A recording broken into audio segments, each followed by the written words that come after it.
दशकम् 67 गोपीगर्वप्रशमनम्। स्फुरत्परानन्दरसात्मकेन त्वया समासादितभोगलीलाः आसीममानन्दभरं प्रपन्ना महान्तमापुर्मदमम्बुजाक्ष्यः निलीयते सौमयि मह्यमायं रमापतिर्विश्वमनोभिरामः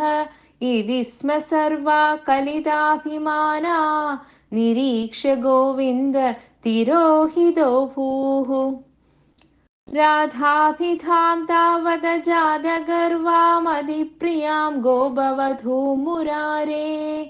भवानुपादाय गदो विदूरं तया सह स्वैरविहारकारी तिरोहिते त्वयि जाततापाः समं समेता कमलायदाक्ष्यः वने वने त्वां परिमार्गयन्त्यो विषादमापुर्भगवन्नपारम् हा चूद हा चम्बककर्णिकार हा मल्लिके मालदिबालवल्यः किं वीक्षितो नो हृदयैकचोर इत्यादितास्त्वत्प्रवणाविलेपुः निरीक्षितोऽयं सखि पङ्कजाक्षः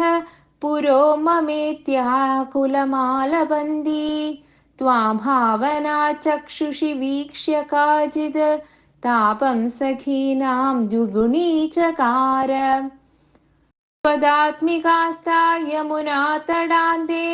तवानुचक्रु किल चेष्टितानि विजित्य भूयोऽपि तथैव मानाद् त्वया विमुक्तां ददृशुश्च राधाम् ततः समं ता विपिने समन्दा तमोवदारावधिमार्गयन्त्यः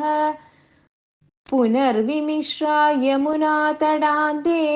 वृषं विलेपुश्च जगुर्गुणांस्ते तथा व्यथा सङ्कुलमानसानां व्रजाङ्गनानां करुणैकसिन्धो जगत्त्रयी मोहनमोहनात्मा त्वं प्रादुरासीरयि मन्दहासी सर्वत्र गोविन्दनाम सङ्कीर्तनं गोविन्द गोविन्द सन्दिग्धसन्दर्शनमात्मकान्तं त्वां वीक्षतन्यसहसा तदानीं किं किं न चक्रुप्रमदादिभारात् स त्वं गदात् पालय मारुदेश सर्वत्र गोविन्दनाम सङ्कीर्तनं गोविन्द गोविन्द।